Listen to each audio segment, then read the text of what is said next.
Mari kita berdoa. Bapa di surga, kami bersyukur bahwa dalam kebaktian ini kami kembali mendapatkan kesempatan untuk membaca, mendengar, mempelajari, merenungkan sebagian firman Tuhan. Kami sekali lagi mohon supaya Engkau hadir baik di sini, di gereja maupun dimanapun ada jemaat yang mengikuti melalui YouTube Live. Dan Tuhan, sekali lagi kami mohon ampun atas segala dosa kami, supaya jangan satu dosa pun tersisa menjadi penghalang antara kami dan Engkau di dalam acara firman ini. Kami menyerahkan acara firman di dalam tangan Tuhan. Tolong hamba-Mu yang khususnya kurang tidur sehingga sangat kacau kesehatannya. Berikan dia kekuatan baik jasmani, pikiran, konsentrasi, dan juga suara. Berikan pengurapan, berikan kata-kata, dan berikan apapun yang dia butuhkan supaya seluruh firman disampaikan dengan baik, dengan benar, dan dengan sejelas-jelasnya. Dan kami bungkus firman-Mu dengan kuasa dan pekerjaan Roh-Mu, supaya jangan semuanya itu keluar dan kembali dengan sia-sia.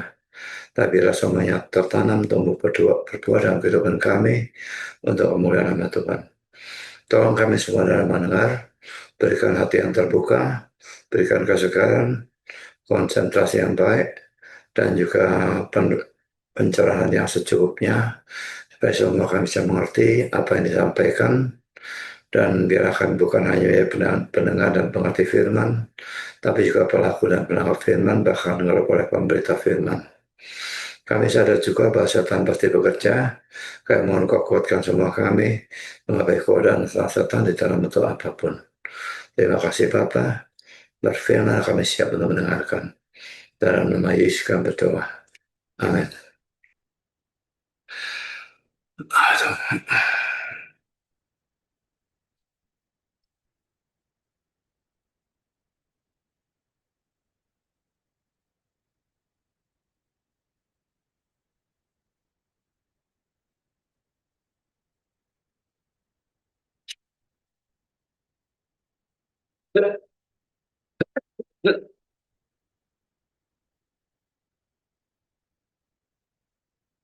Kita hari ini membahas kisah Rasul 20 ayat 13 sampai dengan 38.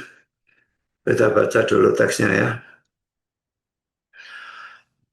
Kami berangkat lebih dahulu ke kapal dan berlayar ke Asos dengan maksud untuk menjemput Paulus di situ sesuai dengan pesannya, sebab ia sendiri mau berjalan kaki melalui darat. Ketika ia bertemu dengan kami di Asos, kami membawanya ke kapal, lalu melanjutkan pelayaran kami ke Mitilene. Dari situ kami terus berlayar dan pada keesokan harinya kami berhadapan dengan Pulau Kios. Pada hari berikutnya kami menuju Samos dan sehari kemudian tibalah kami di Miletus. Paulus telah memutuskan untuk tidak singgah di Efesus supaya jangan habis waktunya di Asia. Sebab ia buru-buru agar jika mungkin ia telah berada di Yerusalem pada hari raya Pentakosta. Karena itu ia menyuruh seorang dari Miletus ke Efesus dengan pesan supaya para penatua jemaat datang ke Miletus.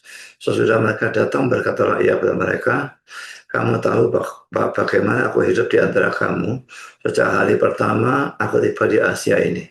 Dengan segala rendah hati aku melayani Tuhan. Dalam pelayanan itu aku banyak mencucurkan air mata dan banyak melayani pencobaan dari pihak orang Yahudi yang mau membunuh aku. Sungguh pun demikian aku tidak pernah melalaikan apa yang berguna bagi kamu. Semua aku beritakan dan aku ajarkan kepada kamu, baik di muka umum maupun pada perkumpulan-perkumpulan di rumah kamu.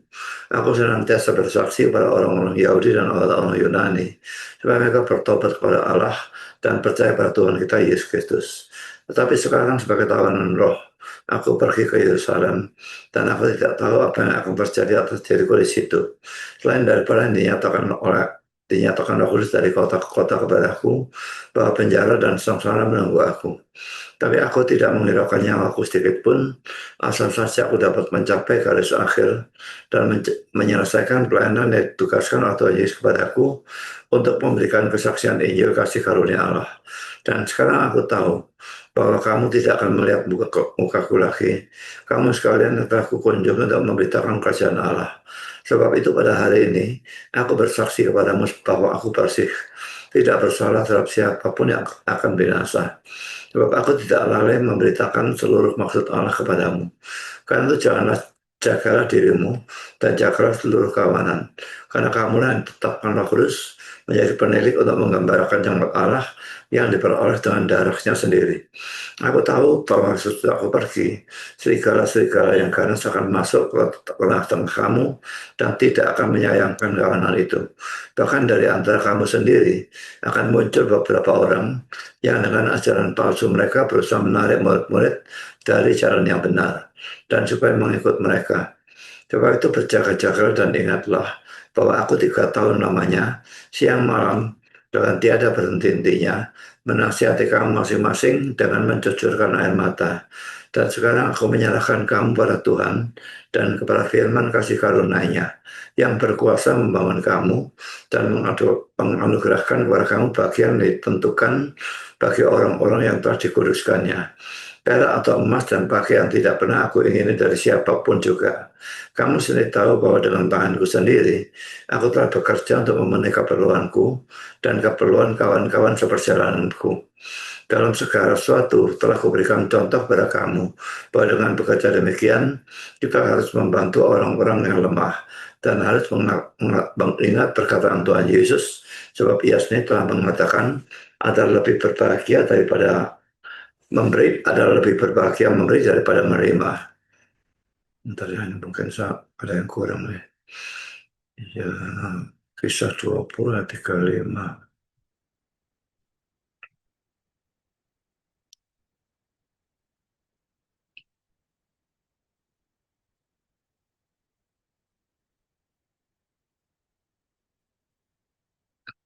Oh, ini ada komanya ya.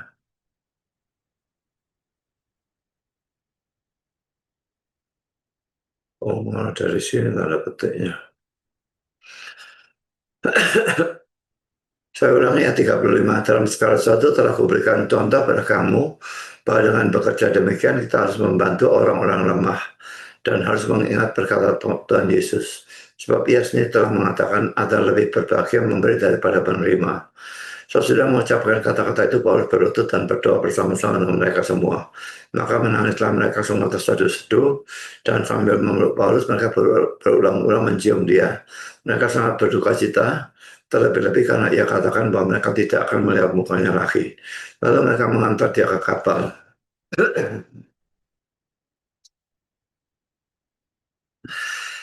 Pertama dari Troas ke Miletus, pertama kita bisa melihat bahwa dalam ayat 13 tadi sudah dikatakan bahwa Paulus berjalan kaki, sedangkan teman-temannya naik kapal. Nah ini perlu diselidiki mengapa kok dia jalan kaki sedang teman-temannya naik kapal. Dan ada beberapa kemungkinan dari para penafsir. Pertama karena kesehatannya, ini kata-kata dari Calvin. Tapi rasanya bagi saya aneh, kalau karena kesehatannya mengapa dia justru jalan kaki. Poin B karena mau menemui orang-orang tertentu, dan ini memungkinkan. Poin C karena mau sendirian dengan Tuhan. Yesus juga melakukan hal seperti ini di dalam Matius 14 ayat 22-23, di mana dia memisahkan diri dari murid-muridnya supaya dia berdoa sendirian. Ini memang merupakan sesuatu yang penting bagi kita. Ingat bahwa kitab suci menggambarkan hubungan anak Tuhan dengan kita sebagai sepasang mempelai atau sepasang kasih. Itu sudah menunjukkan bahwa kita harus mempunyai waktu untuk sendirian dengan Tuhan.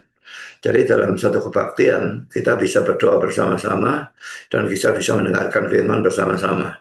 Tapi ada saat-saat di mana kita harus sendirian dengan Tuhan. Dan itu yang ya doa secara pribadi atau membaca firman Tuhan secara pribadi itu diharuskan karena adanya hubungan antara Tuhan dan kita itu digambarkan sebagai sepasang mempelai atau sepasang kasih. Kalau sepasang kekasih itu kan tidak mungkin mereka selalu mau di tengah-tengah keramaian orang. Pada saat di mana mereka mau seperti itu, dalam pesta dan sebagainya, tapi ada saat di mana mereka kepingin sendirian. Dan itu selalu terjadi. Karena itu kita juga harus seperti itu. Sekarang saya lanjutkan. Apa saya selalu rajin dan tekun dalam bersaat teduh, di mana saya bisa berdoa dan membaca firman Tuhan secara pribadi. Ada banyak hal yang bisa menyebabkan saya tidak atau kurang memberi waktu untuk sendirian bersama Tuhan. Pertama, saudara begitu sibuk dengan acara dengan dunia, pekerjaan, pelajaran sekolah, TV, pacaran, hobi, dan sebagainya, sehingga tidak ada waktu untuk sendirian dengan Tuhan. Kalau ini adalah kasus saudara, maka bacalah Yakobus pasal 4 dan pasal 4 ayat 4 dan 1 Yohanes 2 15 sampai 17. Hai kamu orang-orang yang tidak setia, tidakkah kamu tahu bahwa persahabatan dengan dunia adalah permusuhan dengan Allah?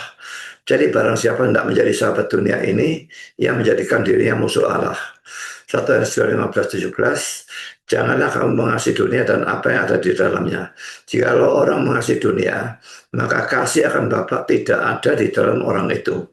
Sebab semua yang ada dalam dunia, yaitu keinginan daging dan keinginan mata, serta keangkuhan hidup, bukanlah berasal dari Bapa, melainkan dari dunia.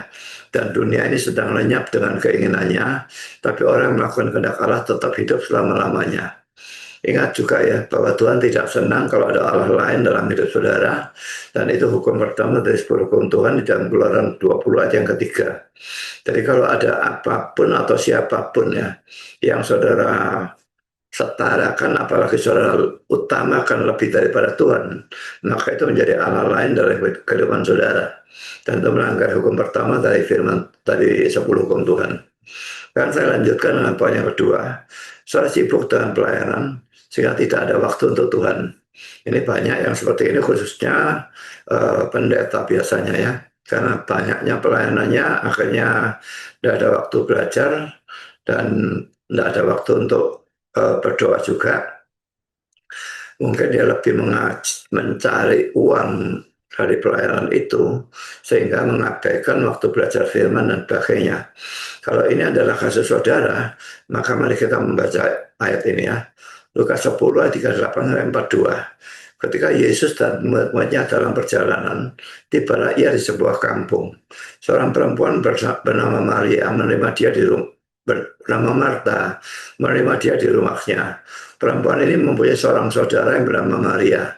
Maria duduk dekat kaki Tuhan dan terus mendengarkan perkataannya, serta sedang Marta sibuk sekali melayani. Nah, ini orang ini sibuk dalam pelayanan. Dia bukan sibuk dalam hal yang buruk, tapi sibuk dalam melayani. Dia mendekati Yesus dan berkata, Tuhan, tidakkah engkau peduli bahwa saudaraku membiarkan aku melayani seorang diri? Suruhlah dia membantu aku.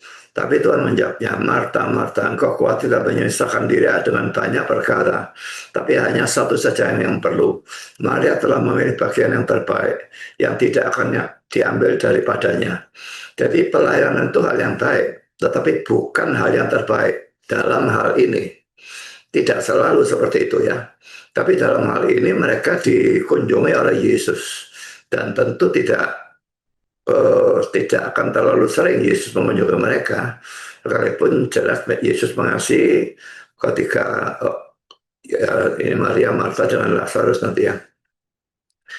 Tapi dalam perkunjungan itu Maria memilih bagian yang terbaik. Jadi dia bersekutu dengan Tuhan, mendengar firman-Nya dan sebagainya. Dia duduk dekat kaki Yesus itu belajar firman Tuhan ya. Dan Marta sibuk pelayanan. Sudah saya katakan itu bukan sesuatu yang tidak baik. Itu yang baik. Itu juga baik, tetapi tidak yang terbaik. Jadi pelayanan itu dibandingkan persekutuan dengan Yesus pada saat ini, maka harus dipilih persekutuan dengan Yesus. Tetapi tidak selalu seperti itu ya. Karena kalau orang terus bersekutu dengan Yesus tapi tidak pernah pelayanan, itu tidak baik juga. Jadi memang ada waktu untuk bersekutu dengan Yesus dan ada waktu untuk pelayanan. Dan kita mesti tahu keseimbangan dari dua hal itu supaya tidak jomplang itu ya. Lalu saya lanjutkan dengan poin yang ketiga. Saudara memang tidak atau kurang mengasihi Tuhan. Mungkin ini sebetulnya merupakan alasan utama mengapa banyak orang tidak mau menyediakan waktu untuk sendirian dengan Tuhan. Kalau ini adalah kasus saudara, maka renungkanlah bagaimana Yesus sudah mengalami penderitaan yang begitu hebat dan bahkan sudah mati di kayu salib untuk saudara karena cintanya pada saudara. Tidakkah saudara harus membalas kasih dan pengorbanannya begitu besar bagi saudara? Dan apakah bagus kalau kasih Tuhan yang begitu hebat sebalas dengan cinta yang sedikit atau mungkin suam-suam kuku dan sebagainya. Saya akan melanjutkan dengan poin kedua. Dalam ayat 16 dikatakan bahwa Paulus ingin sampai di Yerusalem sebelum hari Pentakosta. Paulus telah memutuskan untuk tidak singgah di Efesus supaya jangan habis waktunya di Asia, sebab ia buru-buru agar jika mungkin ia telah berada di Yerusalem pada hari raya Pentakosta. Poin pertama, saudara, Pentakosta adalah hari raya Yahudi ya. Yang dimaksud dengan hari raya Pentakosta di sini bukanlah hari turunnya Roh Kudus, tapi salah satu dari 3 hari raya orang Yahudi yang terjadi 7 minggu atau 50 hari setelah Passover atau Paskah Perjanjian Lama, yaitu keluarnya Israel dari Mesir. Hari Pentakosta ini juga mempunyai nama-nama lain seperti pertama hari raya menuai. Di dalam Keluaran 23 ayat 16, kau peliharalah juga hari raya menuai, yakni menuai buah bungaran. Buah bungaran dalam bahasa Inggrisnya first fruit atau buah pertama dari hasil usahamu menabur di ladang. Demikian juga hari raya pengumpulan hasil pada akhir tahun, apabila engkau mengumpulkan hasil usahamu dari ladang. Lalu nama yang lain adalah hari hulu hasil, bilangan 28 ayat yang ke-26. Pada hari hulu hasil, laki-laki hulu hasil itu diterjemahkan first fruits atau buah yang pertama. Pada waktu kamu mempersembahkan korban sajian baru pada Tuhan, pada hari raya lepas 7 minggu, haruslah kamu mengadakan pertemuan kudus, maka tidak boleh kamu melakukan sesuatu pekerjaan berat. Lalu nama yang ketiga adalah hari raya 7 minggu. Keluaran 34 ayat 22, hari raya 7 minggu, yakni hari raya buah bungaran. Buah bungaran itu sama saja first fruit tadi ya. Dari penuaian gandum haruslah kau rayakan. Juga hari raya pengumpulan hasil pada pergantian tahun. Lalu ulah 16 ayat bulan 16. Kemudian haruslah engkau merayakan hari raya 7 minggu bagi Tuhan Allahmu, sekedar persembahan sukarela yang akan kau berikan sesuai dengan berkat yang diberikan kepadamu oleh Tuhan Allahmu. Ayat 16, 3 kali setahun tiap orang laki-laki di antaramu harus menghadap hadirat Tuhan Allahmu ke tempat yang akan dipilihnya, yakni pada hari raya Roti Tidak Beragi, pada hari raya 7 minggu, dan pada hari raya Pondok Daun. Janganlah ia menghadap hadirat Tuhan dengan tangan hampa. 2 Tawarik 8 ayat 13, sesuai dengan apa yang menurut perintah Musa ditetapkan baik korban untuk setiap hari, yakni pada hari-hari Sabat, pada bulan-bulan baru, dan 3 kali setahun pada hari-hari raya, pada hari raya Roti Tidak Beragi, pada hari raya 7 minggu, dan pada hari raya Pondok Daun. Kalau saudara mau tahu lebih banyak tentang hari Pentakosta itu, saya bisa membaca ayat ini. Saya tuliskan di sini, tapi tidak saya bacakan karena itu terlalu panjang kalau dibacakan, ya, dan juga tidak terlalu penting. Saudara bisa baca sendiri ya. Sekarang kita lanjutkan dengan poin B. Paulus melihat kesempatan untuk memberitakan Injil dan dia memanfaatkan kesempatan ini. Jadi ini alasannya ya mengapa Paulus ingin sampai di Yerusalem sebelum hari Pentakosta, karena pada hari itu, karena itu hari raya Yahudi ya, maka yang 3 kali setahun mereka harus ke sana, maka berkumpul orang-orang Yahudi dari segala penjuru, mereka berkumpul di Yerusalem. Dan itu juga terjadi dalam Kisah Rasul 2 ayat 5 ayat 11. Jadi hari raya Pentakosta, pencurahan Roh Kudus terjadi pada hari raya Pentakostanya Yahudi ya. Sehingga tentu merupakan kesempatan yang sangat baik untuk memberitakan Injil. Ya, karena banyak orang berkumpul, maka itu merupakan kesempatan baik untuk memberitakan Injil. Dan Paulus tidak akan menyanyiakan kesempatan seperti itu. Kok Kisah Rasul 2, 5-11. Waktu itu di Yerusalem diam orang-orang Yahudi yang saleh dari segala bangsa di bawah kolong langit. Ketika turun bunyi itu, berkerumunlah orang banyak. Mereka bingung karena mereka masing-masing mendengar rasul-rasul itu berkata-kata dalam bahasa mereka sendiri.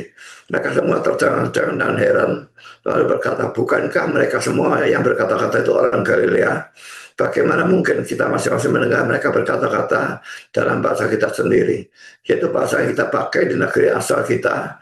Kita orang Partia, Media, Elam, penduduk Mesopotamia, Yudea dan Kapadokia, Pontus dan Asia, Frigia dan Pamfilia, Mesir dan daerah-daerah Libya yang berdekatan dengan Kirene, pendatang-pendatang dari Roma, baik orang Yahudi maupun penganut agama Yahudi, orang Kreta dan orang Arab.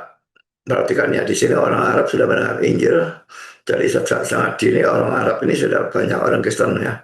Kita mendengar mereka berkata-kata dalam bahasa kita sendiri tentang perbuatan-perbuatan besar yang dilakukan Allah. Saudara, ini menunjukkan bahwa Paulus mempunyai mata yang tajam untuk melihat kesempatan untuk memberitakan Injil, dan dia selalu berusaha untuk memanfaatkan setiap kesempatan yang ada untuk memberitakan Injil. Sebetulnya dalam hidup kita ada banyak kesempatan untuk memberitakan Injil, tapi seringkali mata kita tidak melihat kesempatan itu, atau sekalipun mata kita melihat, kita tidak berani untuk memanfaatkan kesempatan itu dengan betul-betul memberitakan Injil. Karena itu, berdoalah supaya Tuhan membuka mata saudara, sehingga bisa melihat kesempatan itu, dan supaya Tuhan memberikan kesempatan, memberikan saudara keberanian dan pimpinan untuk bisa memanfaatkan kesempatan itu. Saya lanjutkan dengan poin yang kedua. Pembicaraan dengan para penatua Efesus. Dari bagian ini kita bisa belajar tentang diri atau kehidupan Paulus dan pelayanannya.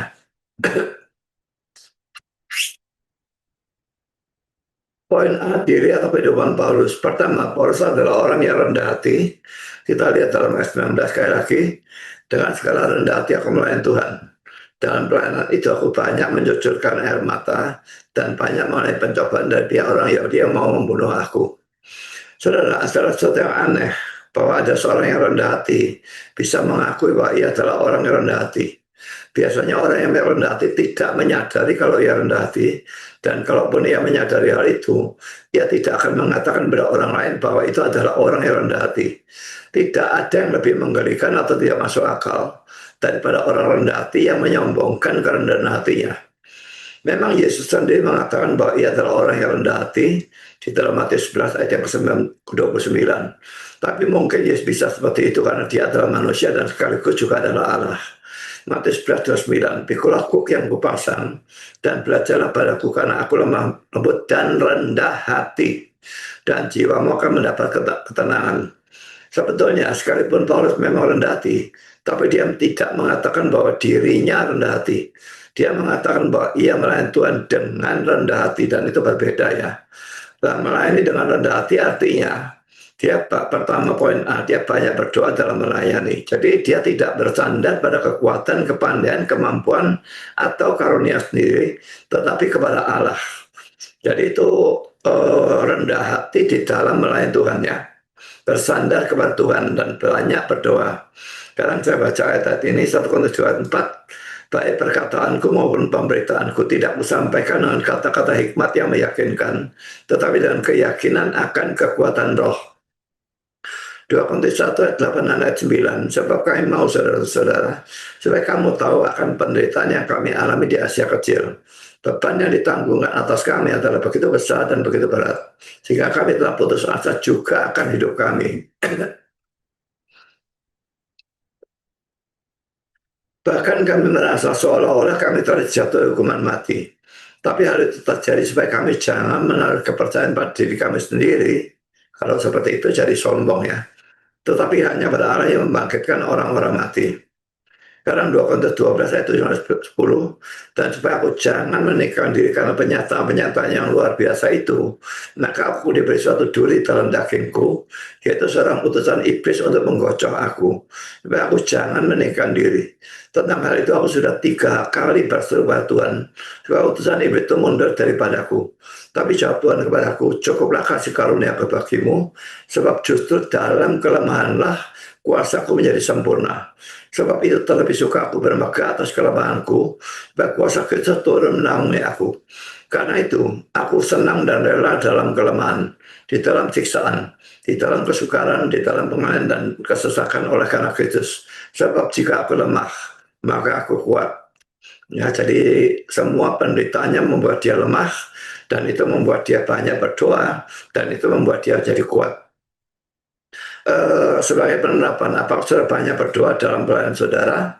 Apa saudara berdoa kalau saudara pertama mau atau sedang memberitakan Injil, yang kedua mau mengajak orang ke gereja, yang ketiga mau mengajar sekolah minggu, Yang keempat mau menyanyi tanpa suara atau vokal grup. Yang kelima mau melayani sebagai pemimpin liturgi. Ingat bahwa tanpa Tuhan saya tidak bisa melakukan apapun. Tetapi dengan Tuhan saya bisa melakukan apapun. Kita lihat dua ayat ini ya. Yohanes 15 ayat 5. Akulah pokok anggur dan kamulah ranting-rantingnya. Barang siapa tinggal dalam aku dan aku di dalam dia, ia berbuah banyak. Sebab di luar aku, kamu tidak dapat berbuat apa-apa. Perhatikan ayat yang terakhirnya. Di luar aku, kamu tidak dapat berbuat apa-apa. Lalu Filipi 4 ayat 13. Segala perkara dapat kutanggung di dalam dia yang memberi kekuatan kepadaku. Jadi kalau kita diberi kekuatan, kita banyak bersandar, diberi kekuatan, maka kita bisa menanggung segala perkara. Cuma ini terjemahan di dalam bahasa Inggris agak berbeda sedikit, tapi tidak terlalu masalah. Sekarang kita masuk dalam poin B, ya tidak menjadi diktator dalam gereja. Bandingkan dengan Petrus sendiri ya, yang oleh Katolik dianggap sebagai paus pertama. Dan bandingkan apakah kehidupan paus pertama ini, dalam tanda petik paus pertama ya, kita tidak mengaku itu. Apakah ini cocok dengan kehidupan paus-paus selanjutnya yang betul-betul gila hormat menjadi diktator dan dikatakan infallible, tidak bisa salah kalau dia berbicara ex cathedra atau dari kursinya itu ya. Sekarang kita baca ya dan kita lihat cocok atau tidak. 1 Petrus 5, 2 dan 3. Gembalakanlah kawanan domba Allah yang ada padamu. Jangan dengan paksa tetapi dengan sukarela, sesuai dengan kehendak Allah. Dan jangan karena mau mencari keuntungan, tapi dengan pengabdian diri. Janganlah kamu berbuat seolah-olah kamu mau memerintah atas mereka yang dipercayakan kepadamu. Tapi hendaklah kamu menjadi teladan bagi kawanan domba itu. Dalam Katolik, apakah mereka memang paus-paus itu menuruti ini? Jangan kamu berbuat seolah-olah kamu mau memerintah atas mereka yang dipercayakan padamu. Dalam Katolik paus-paus itu memang memerintah. Dia punya kuasa yang tertinggi. Ingat bahwa Tuhan tidak pernah memberikan mandat kepada satu orang tunggal untuk menjadi penguasa gereja. Baik itu gereja lokal apalagi gereja universal. Dan karena itu gereja harus diperintah oleh sekelompok orang, yaitu tua-tua atau majelis. Dan bukannya dikuasai dan diatur oleh satu orang tunggal, baik orang itu adalah pendeta atau ketua majelis, donatur yang besar, orang kaya dan sebagainya. Tidak pernah boleh ada diktator di dalam gereja. Kalau ada orang menjadi diktator dalam gereja, dia sedang berbuat dosa di dalam pelayanan itu. Dan yang membiarkan orang itu menjadi diktator juga berdosa. Jadi kalau saudara adalah seorang diktator atau saudara mempunyai keinginan supaya semua orang dalam gereja saudara tunduk pada saudara, maka ingatlah bahwa Paulus yang adalah seorang rasul tidak menjadi diktator dalam melayani gereja itu. Karena itu bertobatlah dari kediktatoran atau keinginan saudara untuk menjadi penguasa dalam gereja dan maulah melayani Tuhan dengan rendah hati. Bandingkan dengan ayat ini kita baca ya Matius 20, 26, 28. Tidaklah demikian di antara kamu. Barang siapa yang menjadi besar di antara kamu, hendaklah ia menjadi pelayanmu. Dan barang siapa yang menjadi terkemuka di antara kamu, hendaklah ia menjadi hambamu.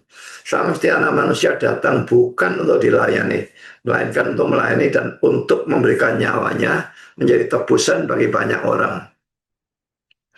Yohanes 13, 14-16. Jadi jikalau aku membasuh kakimu, aku yang adalah Tuhan dan gurumu, maka kamu pun wajib saling membasuh kakimu. Sebab aku telah memberikan suatu teladan kepada kamu, supaya kamu juga berbuat sama seperti yang telah aku berbuat kepadamu. Aku berkata kepadamu, sesungguhnya seorang hamba tidak lebih tinggi daripada tuannya, ataupun seorang utusan daripada dia yang mengutusnya.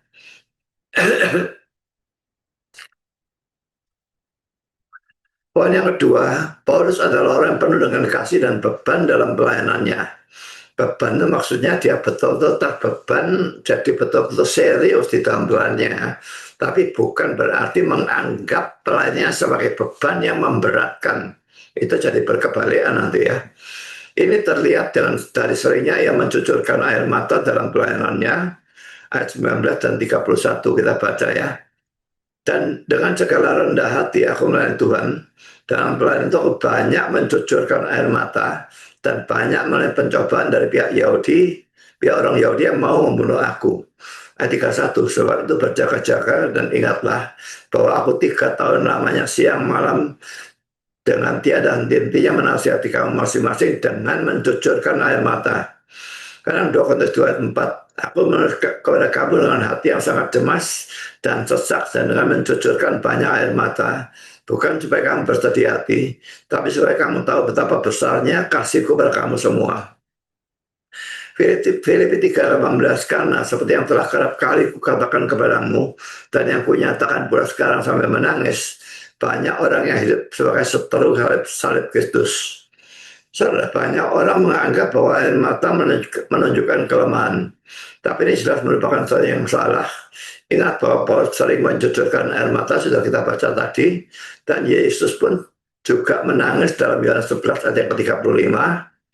Maka menangislah Yesus ini pada peristiwa kematian Lazarus itu ya. Boleh jadi saudara sering mencucurkan air mata karena penderitaan dalam hidup saudara. Tapi pernahkah saudara mencucurkan air mata? Poin A, dalam melayani Tuhan atau memberitakan Injil. Poin B, dalam berdoa untuk orang-orang yang belum bertobat. Poin C, dalam berdoa untuk gereja saudara, hamba Tuhan dan orang-orang Kristen yang lain. Kalau selama ini saudara aktif dalam gereja, tapi hati saudara dingin tanpa kasih dan beban, maka sadarilah bahwa itu bukanlah kehidupan yang Tuhan kehendaki. Mari kita lihat Wahyu pasal 2 ayat 1-7. Tuliskanlah kepada mereka jemaat di Efesus. Inilah firman dari Dia yang memegang ketujuh bintang itu di tangan kanannya dan berjalan di antara ketujuh kaki Dian emas itu. Aku tahu segala pekerjaanmu, baik jerih payahmu maupun ketekunanmu. Aku tahu bahwa engkau tidak dapat sabar terhadap orang-orang jahat, bahwa engkau telah mencobai mereka menyebut dirinya rasul, tapi yang sebenarnya tidak demikian. Bahwa engkau telah mendapati mereka pendusta, dan engkau tetap sabar dan menderita oleh karena namaku, dan engkau tidak mengenal lelah. Namun demikian, aku mencela engkau, karena engkau telah meninggalkan kasihmu yang semula. Kalau dalam bahasa Inggris, first love ya, kasih yang pertama, di mana kita biasanya masih sangat berkobar-kobar ya. Sebab itu ingatlah betapa dalamnya engkau telah jatuh, bertobatlah dan lakukanlah lagi apa yang semula engkau lakukan. Jika tidak demikian, aku akan datang kepadamu dan aku akan mengambil kaki dianmu dari tempatnya jika engkau tidak bertobat. Tapi ini yang ada padamu, yaitu engkau membenci segala perbuatan pengikut-pengikut Nikolaus yang juga aku benci. Barang siapa bertelinga, hendaklah yang mendengarkan apa yang dikatakan Roh kepada jemaat-jemaat. Barang siapa menang, dia akan kuberi makan dari pohon kehidupan yang ada di Taman Firdaus Allah. Saudara, mintalah ampun atas semua itu pada Tuhan, dan mintalah Ia mengubahkan saudara menjadi orang yang penuh kasih dan beban di dalam pelayanan. Karena poin yang ketiga, Paulus adalah orang yang mati bagi dirinya sendiri dan hidup bagi Allah. Ayat 22-24. Tapi sekarang sebagai tawanan roh, aku pergi ke Yerusalem dan aku tidak tahu apa yang akan terjadi atas diriku di situ, selain daripada yang dinyatakan Roh Kudus dari kota ke kota kepadaku, bahwa penjara dan sengsara menunggu aku. Tetapi aku tidak menghiraukan nyawaku sedikit pun, asal saja aku dapat mencapai garis akhir dan menyelesaikan pelayanan yang ditugaskan oleh Tuhan Yesus kepadaku untuk memberi kesaksian tentang Injil kasih karunia Allah. Poin A adalah dia pergi ke Yerusalem sebagai tawanan roh dalam ayat 22a. Ini terjemahan Indonesia ya, tawanan roh. Tapi dalam NESB, bound in the spirit, diikat dalam roh. Dalam NIV, compelled by the spirit, didorong atau dipaksa oleh roh. Artinya, ia pergi ke Yerusalem karena dorongan Roh Kudus. Ini sudah menunjukkan bahwa ia tidak hidup menurut keinginannya sendiri, tetapi menuruti keinginan Roh Kudus atau Tuhan sendiri. Bagaimana menurut saudara? Kalau saudara tahu bahwa kehendak saudara bertentangan atau berbeda dengan kehendak Tuhan, apa saudara mentaati kehendak Tuhan atau kehendak saudara sendiri? Karena kita masuk dalam poin B, dia tidak tahu apa yang akan terjadi padanya di Yerusalem, tetapi ia tahu bahwa dalam setiap kota, Roh Kudus mengingatkan bahwa penjara dan sengsara menantikan dia. Ayat 22 dan 23, Tetapi sekarang pakai tawanan roh aku pergi ke Yerusalem, dan aku tidak tahu apa yang akan terjadi atas diriku di situ, selain daripada yang dinyatakan Roh Kudus dari kota ke kota kepadaku, bahwa penjara dan sengsara menunggu aku. Tapi saudara, hal ini tidak membuat Paulus menolak pimpinan Roh Kudus itu. Coba bayangkan ya, kalau saudara disuruh oleh Tuhan untuk memberitakan Injil ke suatu kota, dan Tuhan berkata bahwa saudara bukan hanya akan sengsara di sana, tapi saudara bahkan akan masuk penjara. Apakah saudara tetap mau pergi ke kota itu? Paulus tahu hal itu karena dinyatakan oleh Roh Kudus pada dia, tapi dia tetap pergi karena dia tidak menghiraukan hidupnya. Ini sambungannya ya. Poin C, dia berkata bahwa dia tidak menghiraukan nyawanya sedikit pun asal dia dapat menyelesaikan tugas yang Yesus berikan kepadanya. Ayat 24, tetapi aku tidak menghiraukan nyawaku sedikit pun, asal saja aku dapat mencapai garis akhir dan menyelesaikan plan yang ditugaskan Tuhan Yesus kepadaku untuk memberi kesaksian tentang Injil kasih karunia Allah. Ingat ya, kata-kata tidak menghiraukan nyawaku tidak berarti bahwa Paulus tidak menjaga kesehatannya dengan baik. Artinya adalah ia rela mengorbankan nyawanya demi Tuhan. Bandingkan dengan Matius 16 ayat 25, karena barang siapa mau menyelamatkan nyawanya, ia akan kehilangan nyawanya. Tapi barang siapa kehilangan nyawanya karena aku, ia akan memperolehnya. Bagi penerapan, apakah saudara hidup untuk diri saudara sendiri atau untuk Tuhan? Berapa banyak waktu, tenaga, pikiran, uang yang saudara gunakan untuk diri sendiri, keluarga, dan sebagainya. Dan berapa banyak yang saudara gunakan untuk Tuhan? Ingat bahwa kalau saudara hidup untuk diri sendiri, saudara tidak akan bisa hidup untuk Tuhan.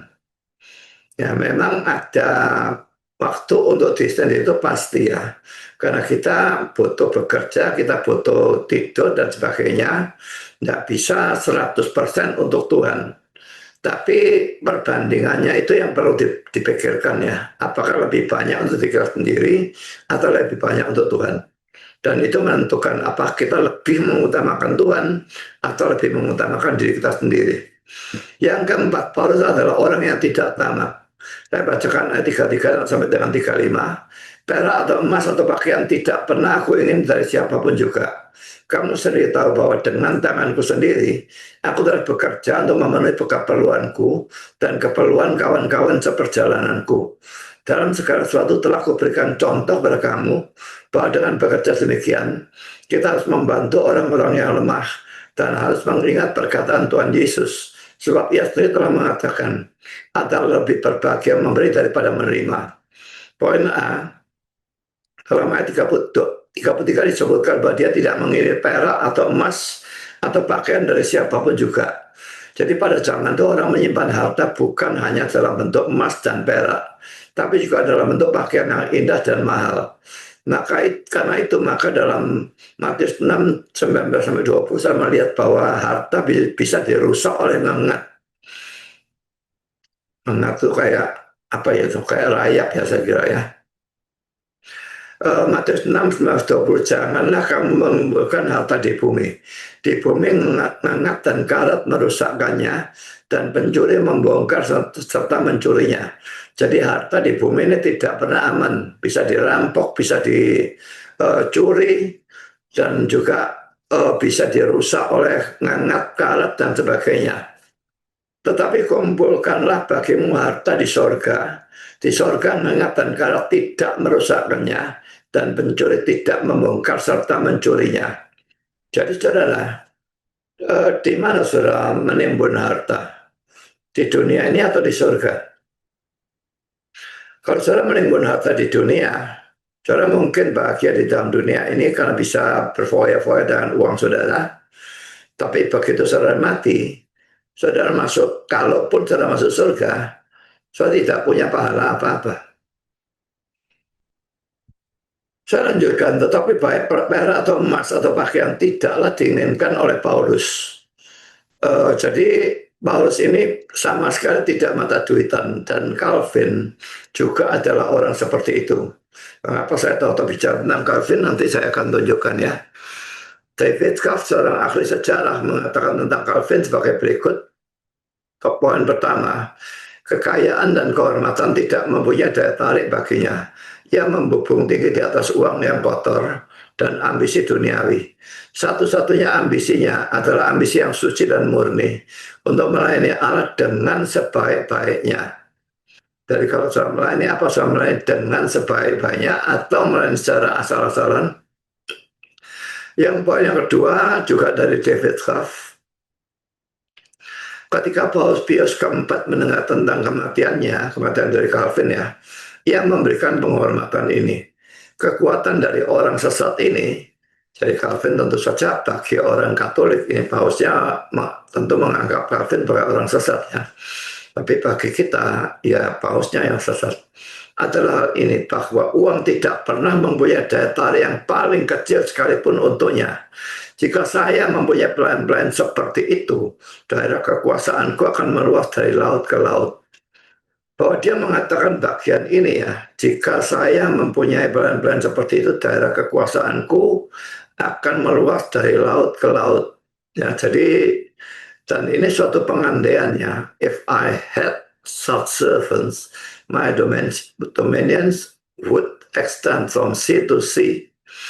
Jadi itu menunjukkan bahwa pelayan-pelayan dari Paus, jadi bisa kardinal, bisa uskup, bisa romo, itu bukan orang yang tidak mata duitan seperti Calvin.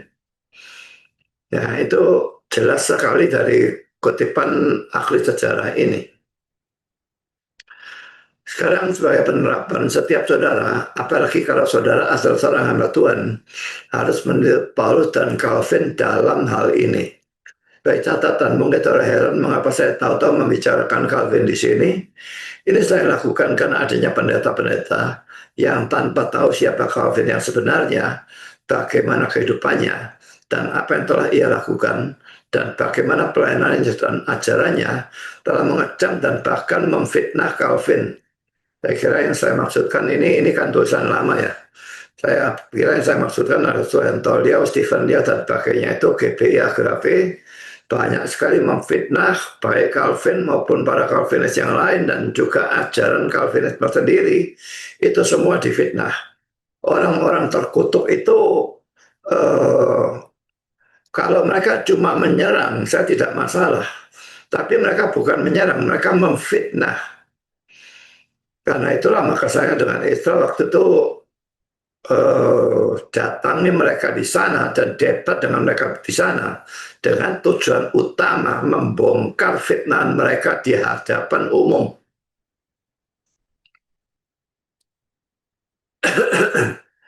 Ayat 33 ini cocok dengan kata-kata Paulus dalam 2 Korintus 12 ayat 14b yang berbunyi, sebab bukan hartamu yang kucari, melainkan kamu sendiri. Jadi Paulus tidak seperti para nabi palsu yang selalu mencari keuntungan. Dengan sikap seperti itu, andai kata Paulus itu pada zaman ini, ia pasti tidak akan naik Rolls Royce atau Porsche. Tapi perhatikan hamba Tuhan yang sekarang yang hidup mewah tidak karu-karuan ya. Naik mobil-mobil mewah, rumahnya luar biasa mewahnya, dan hartanya triliunan. Ya, mereka akan mempertanggungjawabkan itu kepada Tuhan pada saat mereka mati atau pada saat Yesus datang kedua kalinya di dalam penghakiman akhir zaman. Jadi jangan main-main dengan hal-hal semacam demikian. Karena poin C, Paulus bekerja sendiri untuk mencukupi kebutuhannya. Ayat 34, kamu sendiri tahu bahwa dengan tanganku sendiri, aku telah bekerja untuk memenuhi keperluanku dan keperluan kawan-kawan seperjalananku. Ini hanya dia lakukan dalam gereja-gereja tertentu karena ada alasan-alasan tertentu. Tetapi secara umum gereja harus mencukupi kebutuhan hidup hamba Tuhan. Sehingga hamba Tuhan itu bisa berkonsentrasi penuh pada dalam pelayanannya. 1 Korintus 9 dan sebagainya, saya bacakan 1 Korintus 9, 5-14 ya. Tidakkah kami mempunyai hak untuk membawa seorang istri Kristen dalam perjalanan kami seperti yang dilakukan rasul-rasul lain dan saudara-saudara Tuhan dan Kefas? Atau hanya aku dan Barnabas sajakah yang tidak mempunyai hak untuk dibebaskan dari pekerjaan tangan? Siapakah yang pernah turut dalam peperangan buat biayanya sendiri? Siapakah yang menanami kebun anggur dan tidak memakan buahnya? atau siapa yang menggembalakan kawanan domba dan yang tidak minum susu domba itu, apa yang kukatakan ini bukanlah hanya pikiran manusia saja. Bukankah hukum Taurat juga berkata-kata demikian? Coba dalam hukum Musa ada tertulis, janganlah engkau memberangus mulut lembu yang sedang mengirit. Lembukah yang Allah perhatikan? Atau kitakah yang ia maksudkan? Ya, untuk kita lah hal itu ini tulis, yaitu pembaca harus membaca dalam pengharapan dan pengirit harus mengirit dalam pengharapan untuk memperoleh bagiannya. Jadi, jika kami telah menaburkan benih rohani bagi kamu, berlebih-lebihankah kalau kami menuai hasil duniawi daripada kamu? Kalau orang lain mempunyai hak untuk mengharapkan hal itu daripada kamu, bukankah kami mempunyai hak yang lebih besar? Tetapi kami tidak mempergunakan hak itu. Sebaliknya, kami menanggung segala sesuatu. Baik, jangan kami mengadakan rintangan bagi pemberitaan Injil Kristus. Tidak tahukah kamu bahwa mereka yang melayani dalam tempat kudus mendapat penghidupannya dari tempat kudus itu, dan bahwa mereka yang melayani mesbah mendapat bagian mereka dalam mesbah itu. Demikian pula Tuhan telah menetapkan bahwa mereka yang memberitakan Injil harus hidup dari pemberitaan Injil itu. Ayat 13 dan ayat 14 ini oleh Calvin dijadikan dasar dari persembahan persepuluhan itu, bahwa persembahan persepuluhan tetap berlaku di dalam zaman perjanjian baru ya. Banyak pendeta berkata persembahan persepuluhan tidak berlaku di dalam zaman perjanjian baru. Saya sama sekali tidak setuju dengan hal itu. Persembahan persepuluhan bagi saya adalah hukum moral, bukan hukum seremonial. Ciri khas dari hukum seremonial adalah hukum itu tidak masuk akal. Tetapi hukum moral itu adalah hukum yang masuk akal. Dan kalau dalam perjanjian lama, orang-orang Lewi dan imam-imam itu tidak bekerja, mereka full timer bagi Tuhan. Jadi bahwa mereka harus disokong oleh suku-suku yang lain melalui persembahan persepuluhan adalah hal yang sangat masuk akal. Sebaliknya, kalau mereka tidak disokong, suruh kerja sendiri dan suruh pelayanan, itu justru tidak masuk akal. Jadi karena itu adalah sesuatu yang masuk akal, bagi saya itu adalah hukum moral, dan kalau hukum moral itu berlaku selama-lamanya. Jadi Pak Calvin menganggap bahwa ayat 13 ini berlaku di dalam zaman perjanjian, atau menunjukkan pada zaman perjanjian lama ya. Tapi ayat 14-nya, demikian pula Tuhan telah menetapkan bahwa mereka memberitakan Injil itu pada pemberitaan Injil itu, ini dalam zaman perjanjian baru. Jadi zaman PL maupun zaman PP, hamba Tuhan itu harus disokong oleh jemaat. Dan karena itu persembahan persepuluhan itu tetap berlaku. Saya sama sekali tidak setuju bahwa persembahan persepuluhan dihapuskan. Memang di dalam Facebook ada beberapa orang yang tidak setuju tentang persembahan persepuluhan, dan mereka menganggap sudah dihapuskan. Saya tidak setuju sama sekali, dan saya sudah menuliskan di YouTube saya mengkhotbahkan persembahan persepuluhan dari dalam banyak session dan menghancur leburkan semua alasan yang dipakai oleh orang-orang yang meniadakan persembahan persepuluhan pada zaman perjanjian baru. Poin D, Paulus bahkan juga mencukupi kebutuhan teman-temannya dalam ayat 34. Dengan tanganku sendiri aku telah bekerja untuk memenuhi keperluanku dan keperluan kawan-kawan seperjalananku. Dengan demikian ia memberikan teladan untuk memberi kepada orang yang membutuhkan, dan dengan demikian ia mentaati ajaran Tuhan Yesus yang berbunyi, adalah lebih berbahagia memberi daripada menerima. Ini terjemahan Inggris lain ya kata-katanya, tapi betulnya King James, RSV, NIV, dan NASB, it is more blessed to give than to receive. Adalah lebih diberkati untuk memberi daripada menerima. Ingat, menerima itu juga suatu berkat. Tapi memberi adalah berkat yang lebih besar. Saya merasa itu aneh. Coba pikirkan ya. Kalau saudara kekurangan, miskin, lalu orang lain memberi saudara, siapa yang terima berkat lebih besar? Yang memberi atau saudara yang diberi? Kok saudara mengatakan yang terima itu dapat berkat yang lebih besar? Kira-kira orang yang kaya ini mau enggak tukar tempat dengan saudara? Pasti enggak akan mau kan? Jadi jelas bahwa yang menerima berkat lebih besar yang memberi, bukan yang diberi. Yang diberi juga mendapat berkat. Jadi sebetulnya kalau memang orang memberi saudara dengan tulus dan tidak ada maksud buruk apapun ya, betul-betul ingin membantu saudara dalam kesusahan saudara, saudara tidak boleh menolak pemberian itu. Harus menerima pemberian itu. Saya lanjutkan, perlu diketahui bahwa dalam keempat Injil, Matius, Markus, Lukas, dan Yohanes, kata-kata Yesus tidak ada. Karena mereka memang tidak mencatat semua kata-kata atau tindakan Yesus. Dan itu bisa saudara perhatikan di dalam Yohanes 20, 30, dan Yohanes 21, 25. Saudara bisa membacanya sendiri. Kata jelaslah bahwa Paulus mendapatkan kata-kata secara lisan dari mulut ke mulut. Saudara, apakah ini berarti bahwa kita boleh menambahi Alkitab dengan tradisi seperti yang dilakukan oleh gereja Katolik? Ataupun juga gereja Ortodoks? Karena saya baru debat tentang hal ini dengan mereka tentang sola scriptura. Baru beberapa hari yang lalu. Saudara, ini konyol ya. Mereka tuh debat tentang sola scriptura tanpa mengerti apa itu sola scriptura. Sola scriptura itu bukan hanya mengatakan bahwa Alkitab itu adalah satu-satunya kebenaran. Bukan mengatakan bahwa Alkitab adalah satu-satunya kebenaran. Tidak. Jelas ada kebenaran-kebenaran lain di luar Alkitab. Kalau Alkitab adalah satu-satunya kebenaran, maka tidak ada kebenaran di luar Alkitab. Berarti ilmu matematika 2 tambah 2 sama dengan 4 itu bukan kebenaran, begitu. Jadi sola scriptura itu bukan berarti bahwa kebenaran itu hanya ada dalam Alkitab dan yang di luar Alkitab semuanya salah. Juga tidak berarti bahwa kita tuh anti tradisi. Kita punya tradisi. Gereja-gereja Protestan pada umumnya membacakan 12 pengakuan iman rasul di dalam kebaktian mereka. Juga doa Bapa kami. Apakah itu diperintahkan oleh Alkitab? Di mana? Tidak ada. Itu alasannya gereja ini tidak melakukan hal itu. Karena memang tidak ada keharusan. Tapi mau melakukan juga tidak dilarang.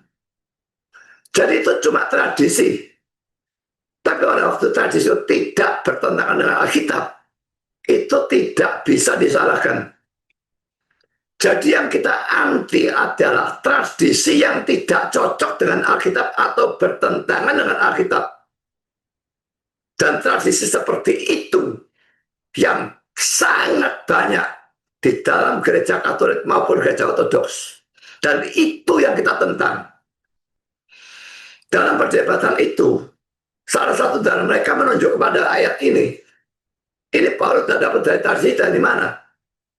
Loh, yang bilang kami anti tradisi siapa? Kamu tuh tidak ngerti sola scriptura. Tidak ngerti sola scriptura, debat tentang sola scriptura. Ini konyol.